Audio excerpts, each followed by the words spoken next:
इस इमेज को जरा ध्यान से देखना। यह है एक आदमी की अलग अलग समय पर ली गई तस्वीरें।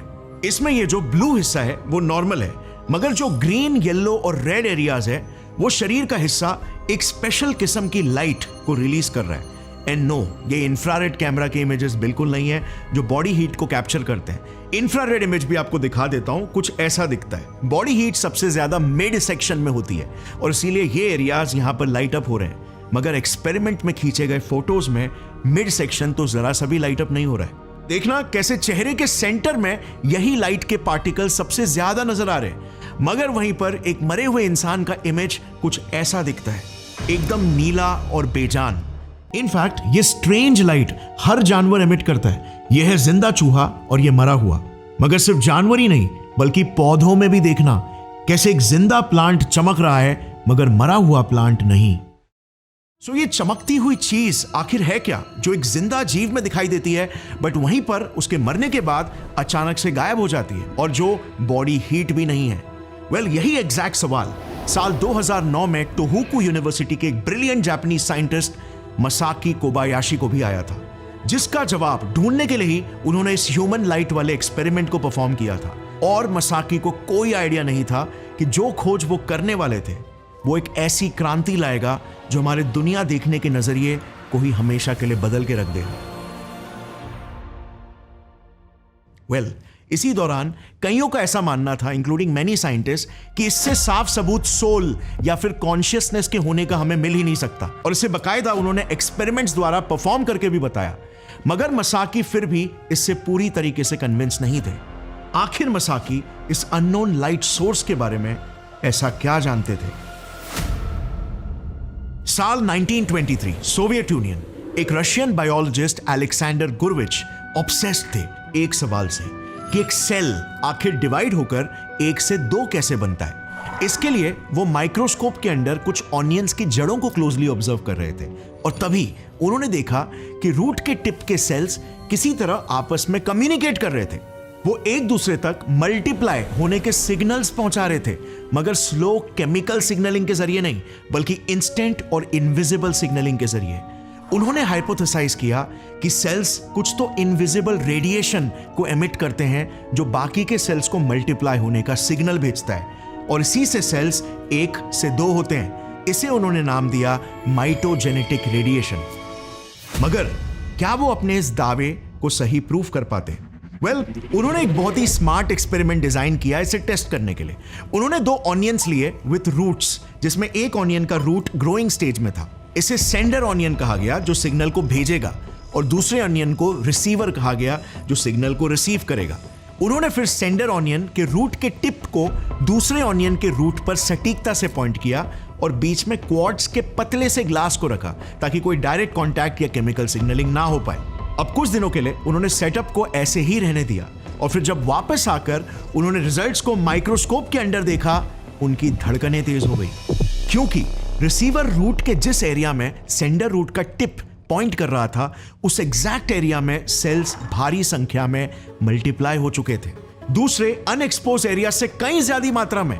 और उसी के कुछ सालों पहले ही 1905 में, आपको याद होगा, आइंस्टाइन की स्पेशल थियरी ऑफ रिलेटिविटी भी पब्लिश हुई थी जो लाइट को एक फंडामेंटल आइडिया मानती थी। और इसीलिए गुरविच को अब पक्का यकीन हो चुका था कि ये इनविजिबल लाइट या कह लो ऑरा माइटोजेनेटिक रेडिएशन वाकई में एग्जिस्ट करती है जो सेल्स को ग्रो होने का सिग्नल भेजती है।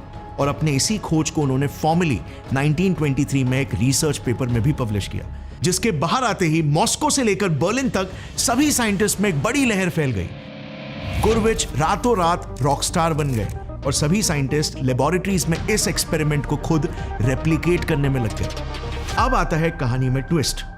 कुछ ही सालों में करीब 500 से भी ज्यादा साइंटिस्ट ने जब इस क्लेम को इंडिपेंडेंटली टेस्ट किया तो सभी को मिक्स्ड रिजल्ट्स मिलने लग गए। कुछ को ग्रोथ दिखता तो कईयों को कोई भी डिफरेंस नहीं दिखता और उस मिस्टीरियस लाइट का भी कोई प्रूफ किसी ने नहीं देखा।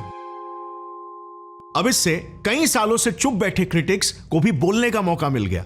गुरविच के रिसर्च को कई साइंटिस्ट आंखों का धोखा कहने लगे। एक फिजिसिस्ट अर्विंग लैंगमोर ने तो इसे सीधा पैथोलॉजिकल साइंस ही कह दिया, यानी कि बेसिकली बीमार साइंस। मगर गुरविच अपनी इस खोज को लेकर 100% कन्विंस थे। उन्होंने 2 किताबें भी पब्लिश की। The theory of biological field 1944 और माइटोजेनेटिक रेडिएशन 1945, और अंतिम घड़ी तक अपने इस आइडिया का प्रचार करते करते वो 1954 में फाइनली चल बसे अपनी बेटी एना गुरविच के हाथों में एक जिम्मेदारी सौंपकर, उनकी थियरी को सच साबित करने की जिम्मेदारी। साल 1962 टेक्नोलॉजी थोड़ी सी एडवांस हो जाती है। एक स्पेशल किस्म के डिवाइस से एक्सपेरिमेंट करते हुए एना के हाथ कुछ बड़ा लगता है, जो उसके पिता की खोई हुई इज्जत को वापस से लौटा सकता था।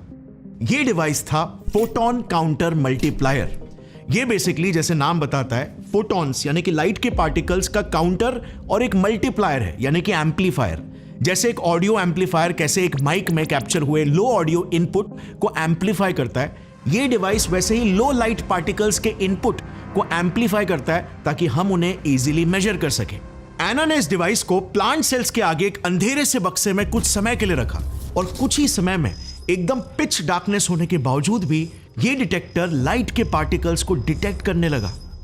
एंड वो एग्जैक्टली जैसे अलेक्जेंडर गुरविच ने कहा था कि ये सेल्स यानी कि कोशिकाएं वाकई में लाइट प्रोड्यूस करते हैं, जो बस हमें अपनी आंखों से नहीं दिखाई देते हैं, क्योंकि ये 200 से 300 नैनोमीटर्स के अल्ट्रा वायलेट स्पेक्ट्रम में होते हैं। Let me explain.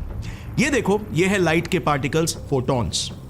अब फिजिक्स में ये फोटॉन्स एक वेव की तरह ट्रैवल करते हैं, और इसीलिए हम लाइट को एक इलेक्ट्रोमैग्नेटिक वेव भी कहते हैं। ये लाइट पार्टिकल्स वेव फॉर्म में डिफरेंट फ्रीक्वेंसीज में ट्रैवल करते हैं, मगर हम सिर्फ लाइट की वही फ्रीक्वेंसी को देख सकते हैं जो 380 से 780 नैनोमीटर्स के रेंज में ट्रैवल करते हैं, जिसे हम विजिबल लाइट स्पेक्ट्रम कहते हैं। मगर क्योंकि ये सेल्स 200 से 300 नैनोमीटर के रेंज में लाइट को रिलीज कर रहे थे, इसीलिए इस यूवी स्पेक्ट्रम की लाइट को हम अपनी आंखों से नहीं देख पाए। प्लस लाइट के पार्टिकल्स की संख्या भी डिटेक्टर ने बताया यहां पर एक्सट्रीमली कम रिलीज हो रही थी, बस 1 से 1000 फोटॉन्स पर सेंटीमीटर स्क्वायर पर सेकेंड, जबकि एक टिपिकल 60 वॉट के बल्ब का फोटोन एमिशन इतना होता है 1 Quintillion photons per centimetre square पर सेकेंड। और इसीलिए अब तक लिविंग सेल से निकलती इस लाइट को कोई भी प्रूव नहीं कर पाया था। अब ये नई डिस्कवरी देखना आगे कैसे एक नया अननोन डायमेंशन ही खोल देगी। अब नेचुरली इतने बड़े डिस्कवरी के बाद एक बार फिर से कई साइंटिस्ट गुरविच के काम में इंटरेस्ट लेने लगे।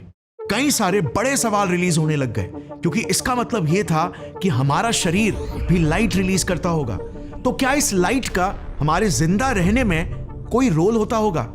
कहीं हमारे बॉडी के मेन फंक्शंस इसी लाइट पर तो डिपेंडेंट नहीं? अगर हां, तो क्या हम किसी के शरीर से निकलते इन्हीं लाइट पार्टिकल्स को मेजर करके किसी इंसान के हेल्थ के बारे में बता सकते हैं क्या, कि उसे कोई छुपी संगीन बीमारी तो नहीं जो उसे समय से पहले साइलेंटली मार रही है, कोई छुपा हुआ कातिल जैसे कैंसर? फ्रिट्ज एल्बर्ट पॉप इन्हीं में से एक साइंटिस्ट थे जो 1970s में कैंसर रिसर्च को लेकर काफी ऑब्सेस्ड थे। इसी दौरान यूनिवर्सिटी ऑफ मार्बर्ग में उनके सामने गुरविच के रिसर्च पेपर्स आते हैं, और वो इस पूरे living cells light particles emit करते हैं वाले कॉन्सेप्ट से बहुत ही फैसिनेट होते हैं। वो इन इतिहास में पहली बार बायोफोटॉन्स नाम देते हैं और इस प्रोसेस को अल्ट्रा वीक फोटोन एमिशन, और इस पर और गहराई से रिसर्च करने लगते हैं। वो इन पार्टिकल्स के एग्जिस्टेंस को खुद सबसे पहले एक्सपेरिमेंट्स के जरिए टेस्ट तो करते हैं, मगर इसी के साथ वो एक बड़ा खुलासा भी करते हैं कि ये जो फोटॉन्स है ना, ये ऐसे ही रैंडम लाइट के लीकेजेस नहीं है, बल्कि ये सेल्स का, इवन हमारे शरीर का एक सोफिस्टिकेटेड कम्युनिकेशन सिस्टम है जो हर एक फंक्शन को रेगुलेट करता है, डीएनए रिपेयर से लेकर ग्रोथ और मेंटेनेंस तक। उन्होंने क्लेम किया कि ये बायोफोटॉन्स कोहेरेंट पैटर्न्स बनाते हैं, जिस पैटर्न के जरिए important biological information effectively communicate होती है। अब कोहेरेंट पैटर्न्स ये बेसिकली एक क्वांटम मैकेनिक्स का वर्ड है, जिसके बारे में अगर एकदम शॉर्ट में समझाऊं तो देखो, अगर कई सारे वेव्स एक ही पैटर्न या ऑर्डर में अलाइन होते हैं ना, फोकस होते हैं ना, तो उसे कोहेरेंट पैटर्न कहा जाता है। जैसे एक लेजर लाइट जो एकदम फोकस्ड तरीके से यूनिडायरेक्शनली ट्रैवल करती है, और इसीलिए इंटरनेट पहुंचाने वाले ऑप्टिकल फाइबर्स भी लेजर लाइट का इस्तेमाल करते हैं डेटा पैकेट्स पहुंचाने के लिए, क्योंकि इंटरफेरेंस ना होने की वजह से कम्युनिकेशन सुपर इफेक्टिवली होता है। बट वहीं पर अगर उन वेव्स का ऑर्डर एक जैसा नहीं हुआ तो उन्हें इनकोहेरेंट पैटर्न कहा जाता है। जैसे एक बल्ब फॉर एग्जाम्पल, जो जब ऑन होता है तो रैंडमली लाइट को चारों दिशा में छोड़ता है। इससे काफी इंफॉर्मेशन वेस्ट हो जाती है और कम्युनिकेशन वीक हो जाता है और ढेर सारा एक्स्ट्रा नॉइज भी क्रिएट होता है।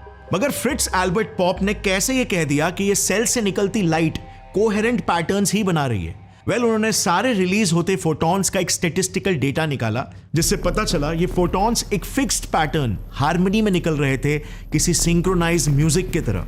इसी के चलते उन्होंने एक ग्रैंड थियरी को प्रपोज किया कि ये बायोफोटॉन्स एक सेल्यूलर रेडियो की तरह है, जो सेल का डीएनए रिलीज करता है और जो ग्रोथ, रिपेयर और इवन इम्यून रिस्पॉन्सेस के सिग्नल्स को पूरे शरीर में फैलाता है, जिन सिग्नल्स के प्रॉपर कम्युनिकेशन के ही जरिए एक शरीर प्रॉपर तरीके से काम कर पाता है। अगर इन सिग्नल्स में थोड़ा सा भी ग्लिच आ गया तो शरीर बीमार हो जाता है। जैसे उन्होंने दावा किया कि कैंसर सेल्स में इन्हीं लाइट पार्टिकल्स का कोहेरेंट पैटर्न डिस्टर्ब हो जाता है, यानी कि इन थियरी किसी के बॉडी में कैंसर छुपा है या नहीं, ये उनके सेल्स से निकलती रोशनी को स्टडी करके पता लगाया जा सकता है।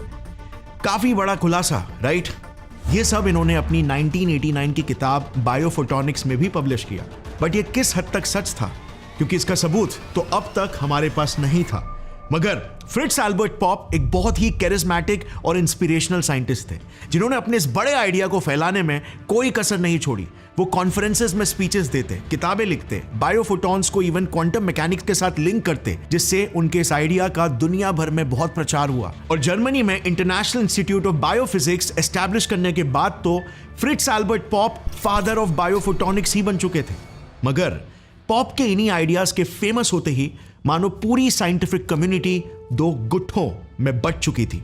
पहला गुट था द बिलीवर्स का, जो पॉप के इन्हीं आइडियाज से इंस्पायर होकर इस पर और रिसर्च करने लगे, और दूसरा गुट बन गया द डिसबिलीवर्स का, जो इनसे बिल्कुल भी सहमत नहीं थे। उनका मानना था कि ये वीक बायोफोटॉन्स का कोई तो और ही एक्सप्लेनेशन होगा। Now let me ask you friends, अगर आप वहां पर होते तो आप किस गुट को चुनते और कौन एक्चुअली में सही था? आगे आप देखोगे कैसे पॉप के डिस्कवरीज ने साइंस और स्पिरिचुअलिटी के लाइन को ही कई दशकों तक के लिए ब्लर करके रख दिया। साइंटिस्ट तक समझ नहीं पा रहे थे कि क्या साइंस है और क्या स्पिरिचुअलिटी या मेटाफिजिक्स। इसका असर कुछ ऐसा पड़ा, इवन आज तक कई कॉमन लोग साइंस और स्पिरिचुअलिटी में डिफरेंस ही नहीं समझ पाते, साइंटिफिक प्रूफ्स और स्पिरिचुअल क्लेम्स स्लैश स्पेक्यूलेशंस में अंतर ही नहीं समझ पाते, और विश्वास और अंधविश्वास में फर्क नहीं पहचान पाते। Some people's auras are more weaker than others, and some people's auras are more, you gravitate towards them more, and that's the difference between a star and a non-star, to be frank. It's an energy, and that aura particularly, it grabs people's eyes, and not all people's nazar eyes is good. But ये video आज ये भी clear कर देगा पूरे historical और scientific context के साथ।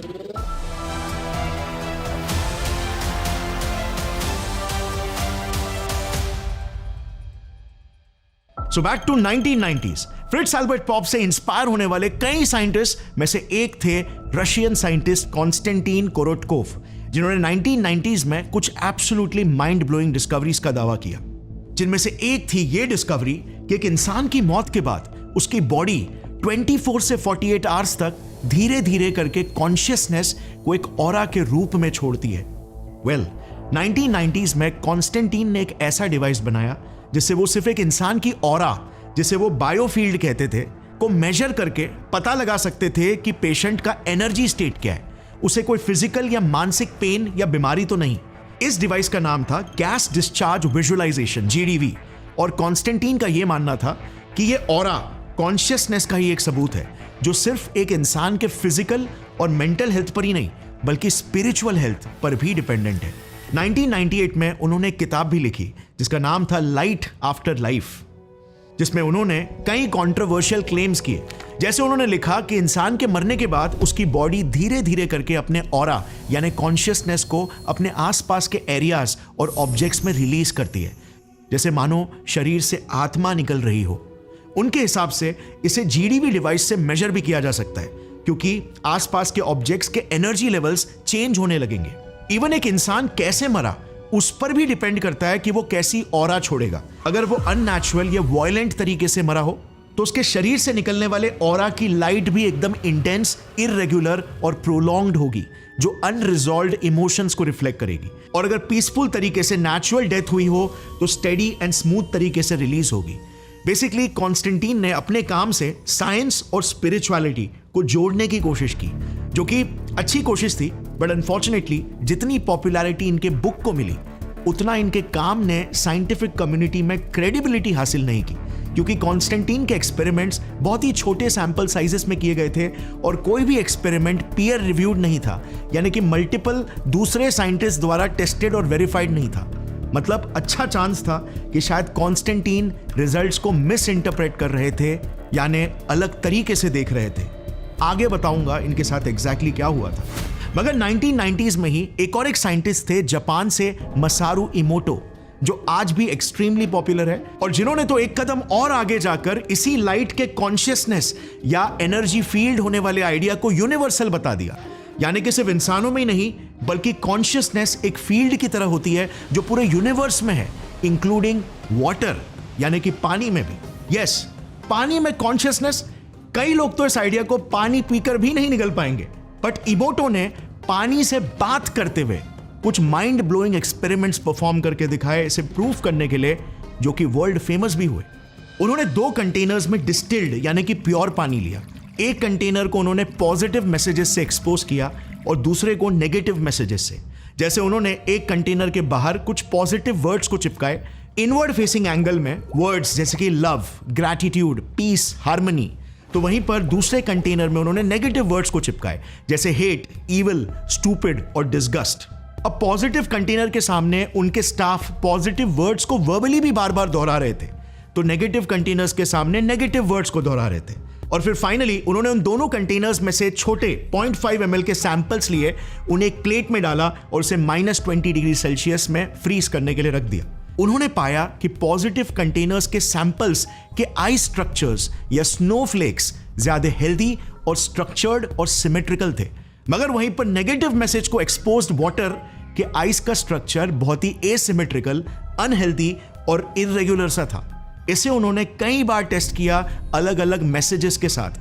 इवन उन्होंने सिटीज के टैप वाटर और नेचुरल माउंटेन वाटर में भी फर्क निकाला और कहा सिटीज के टैप वाटर में बहुत ज्यादा नेगेटिव एनर्जी होती है और नेचुरल वाटर में पॉजिटिव एनर्जी।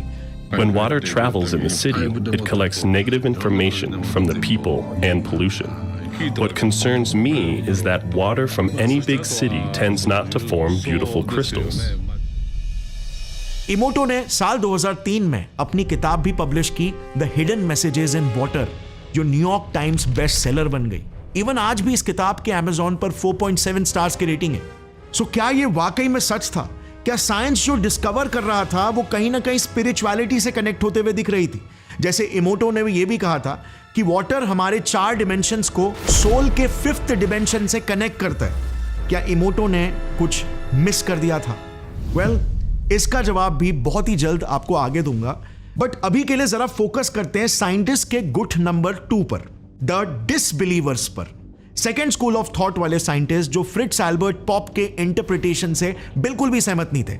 उन्हें लगा पॉप एक्सपेरिमेंट में मिलने वाले रिजल्ट्स को मिस इंटरप्रेट कर रहे हैं और भटक गए हैं। इस ग्रुप में मेजरली 3 साइंटिस्ट थे, फ्रिट्ज से शेफर, टेरेंस क्विकेंडन और जापान से मासाकी कोबायाशी।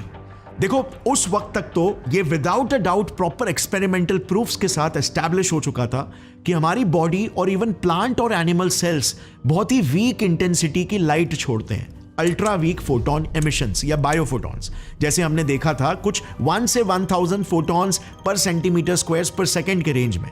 मगर पॉप की जो ग्रैंड थियरी थी इसे कॉन्शियसनेस से लिंक करने की, वो इन साइंटिस्ट के हिसाब से बहुत ही स्पेक्युलेटिव थी and not at all based on evidence.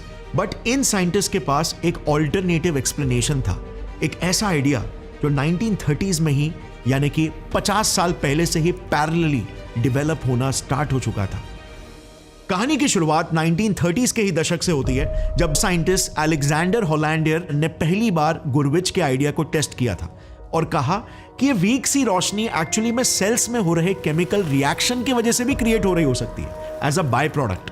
जैसे हमने सी क्रीचर्स और कुछ फ्लाइज जैसे जुगनुओं में बायोलुमिनेसेंस देखा है ना, वैसे ही टाइप की कोई तो लाइट होगी। बट ये बस उनका एक बेसिक सा आइडिया था विदाउट एनी एविडेंस। जिस पर फिर 1950s में फोटो मल्टीप्लायर इन्वेंट होने के बाद दो अमेरिकन साइंटिस्ट बर्नार्ड स्ट्रेलर और विलियम आर्नोल्ड ने काम किया और इन्होंने प्लांट्स और एल्गी सेल्स पर इस आइडिया को रिगरसली टेस्ट किया। अब कई एक्सपेरिमेंट्स और टेस्ट्स करने के बाद उन्होंने बकायदा इसे रिसर्च पेपर में भी पब्लिश किया। ये वाला research paper, light production by green plants, वो भी एक proper peer reviewed science journal, journal of general physiology में, यानी कि उनका ये रिसर्च अप्रूव्ड था बाय अदर साइंटिस्ट। इस पेपर में जैसे आप देख सकते हो, इन्होंने रिवील किया कि ये जो रोशनी प्लांट से निकल रही है ये एग्जैक्टली प्रोपोर्शनल है प्लांट्स में हो रहे मेटाबॉलिक एक्टिविटीज यानी फोटोसिंथेसिस से। तो चलो, अब तक ये तो क्लियर हो गया था कि इस लाइट का मेटाबॉलिज्म के साथ कोई तो लिंक है, जिसे केमिल्यूमिनेसेंस भी कहते हैं। मगर ये वीक फोटॉन्स एग्जैक्टली क्रिएट कैसे हो रहे हैं, इनके पीछे का एग्जैक्ट मैकेनिज्म क्या है, फिजिक्स और केमिस्ट्री के कायदे या फिर स्पिरिचुअल कानून, इसे एकदम रूट लेवल पर समझने के लिए हमें एडवांस टेक्नोलॉजी की जरूरत थी, ऑप्टिक्स और फोटोग्राफी में। और 1980s में सिर्फ एक ही देश था जो इसमें सबसे आगे था। बताओ कौन सा देश?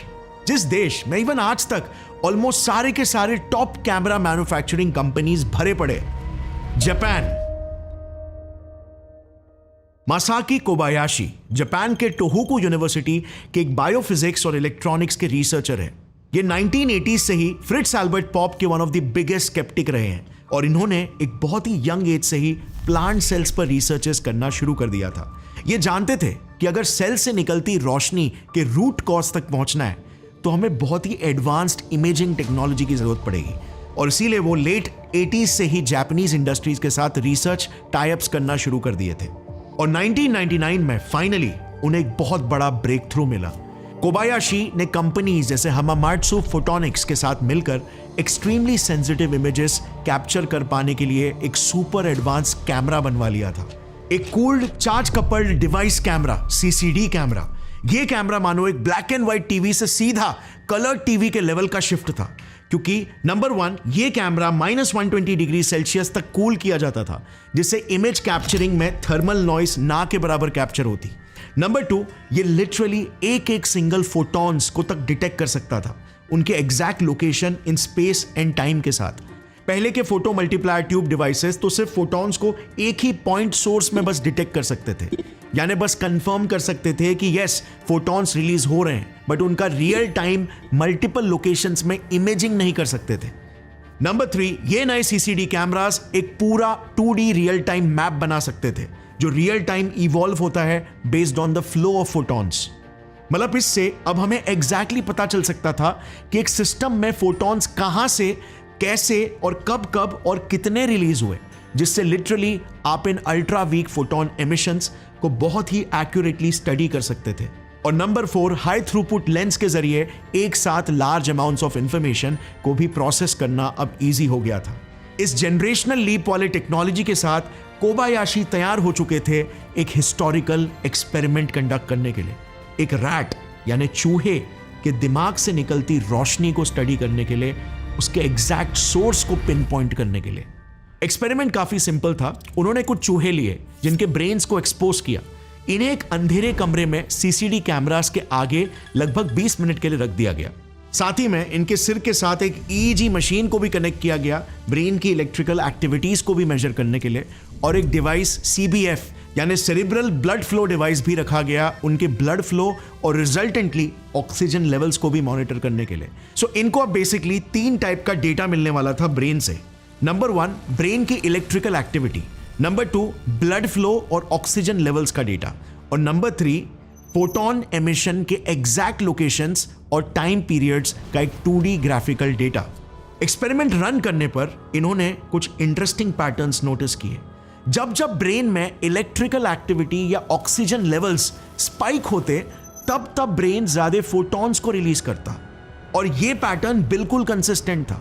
अब इलेक्ट्रिकल एक्टिविटी और ऑक्सीजन कंजम्पशन के इंक्रीज होने का मतलब तो साफ था कि सेल्स में न्यूरोनल एक्टिविटी हो रही है, जिसे सपोर्ट करने के लिए मेटाबॉलिज्म यानी कि एनर्जी प्रोडक्शन हो रहा है। और जब मेटाबॉलिज्म होता है तब क्या ज्यादा जनरेट होता है as a by product? Well, एक तरफ नॉर्मल प्लेन वाटर और दूसरी तरफ ROS यानी रिएक्टिव ऑक्सीजन स्पीशीज।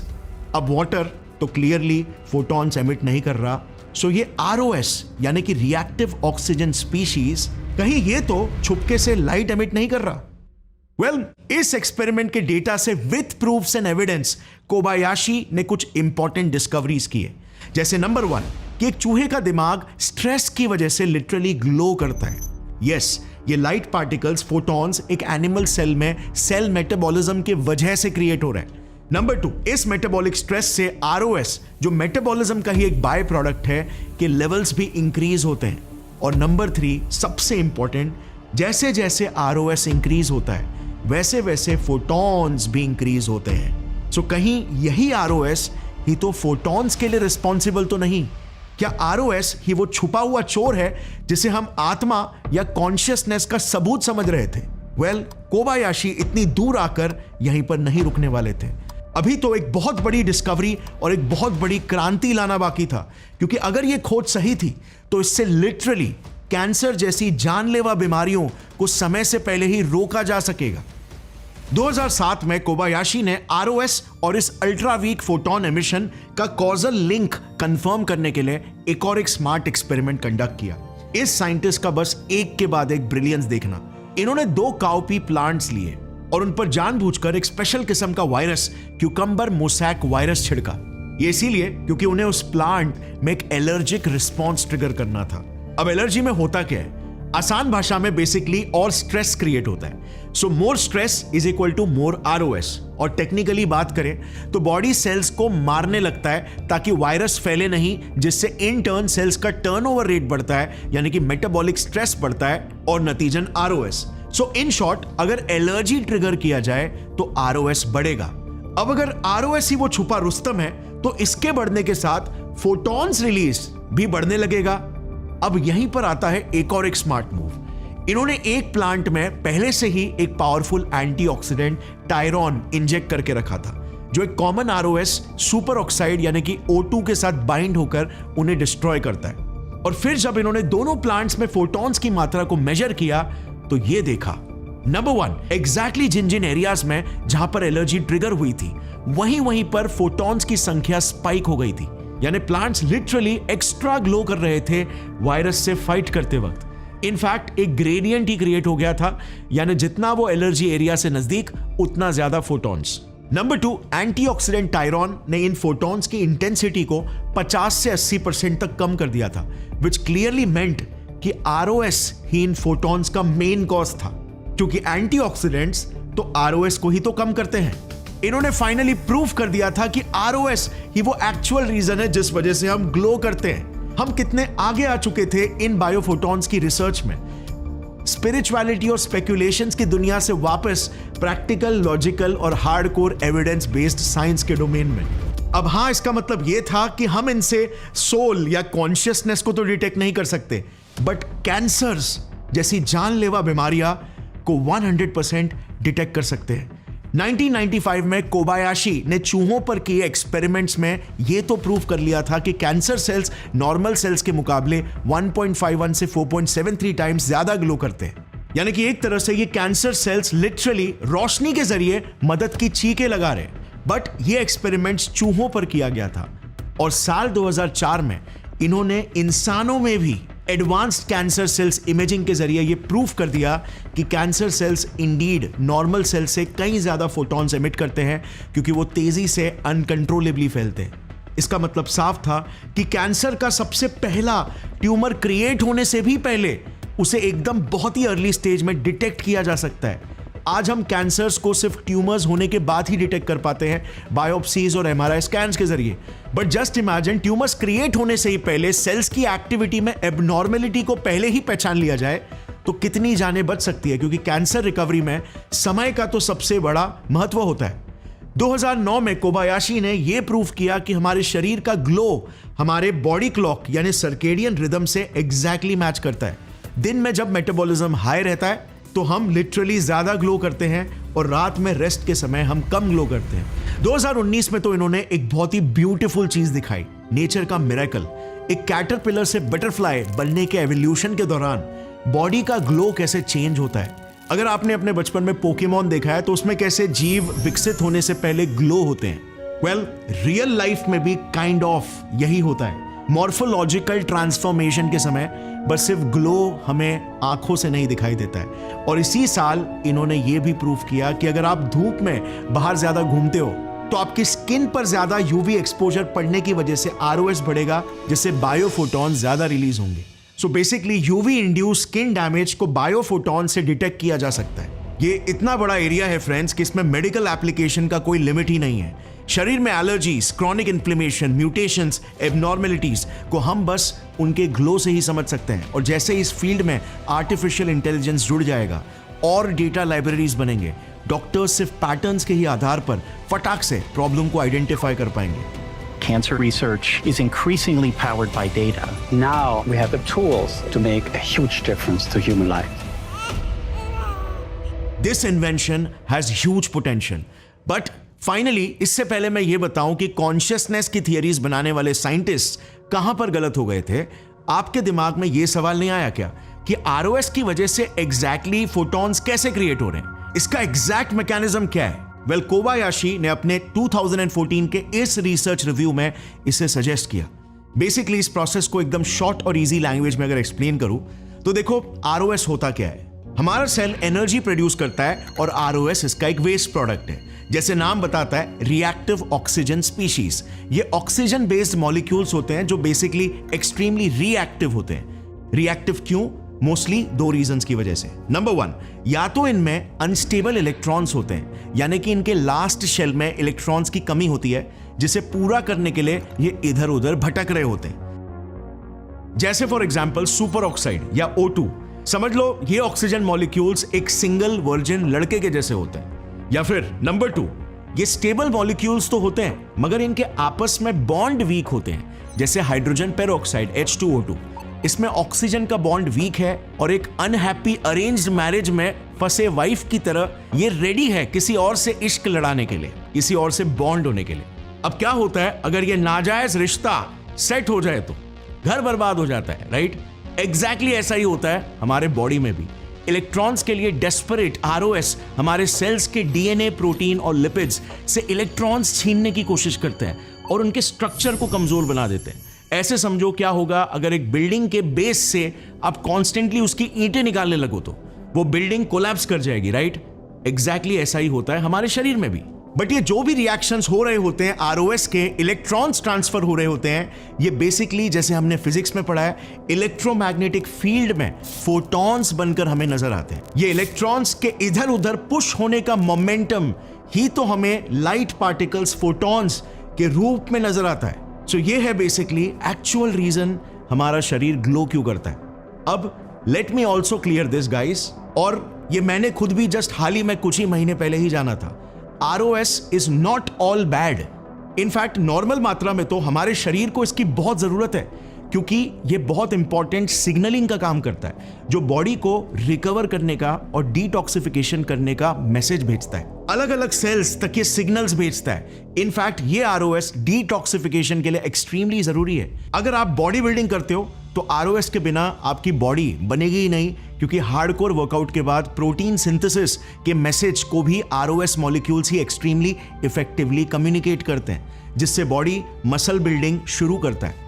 इनफैक्ट एक रिसर्च में तो एंटीऑक्सीडेंट्स जैसे विटामिन सी और vitamin E supplementation right before या आफ्टर वर्कआउट ने मसल बिल्डिंग स्टिमुलेशन को काफी हद तक ब्लंट कर दिया था, और कुछ महीने बाद जो लोग ये सप्लीमेंटेशन ले रहे थे उनके कम मसल्स बने थे। सो ROS के हमारे बॉडी में नॉर्मल लिमिट्स में कई इंपॉर्टेंट रोल है, बट अगर ये इंक्रीज हो जाते हैं तो ये डिस्ट्रक्शन कॉज करते हैं। सो इन अ वे, जैसे गुरविच ने सबसे पहले कहा था कि ये जो लाइट हमारे शरीर से निकल रही है ये ग्रोथ के सिग्नल्स भेजती है, ये काइंड ऑफ सच है।